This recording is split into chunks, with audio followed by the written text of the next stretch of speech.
mij nou beschuldigd. Dus al wat ik nou zeg, niemand zal verstaan, nee. Niemand zal verstaan hoe een man voelt. Niemand zal verstaan. Niemand zal verstaan. Niemand zal verstaan hoe een man voelt. Niemand zal verstaan. Niemand zal verstaan. Zo zullen die dagen roken in die dagen verkopen.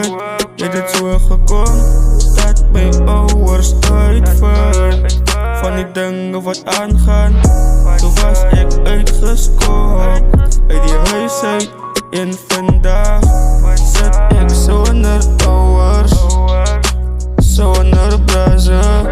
Ik is op mijn eigen, mijn broer.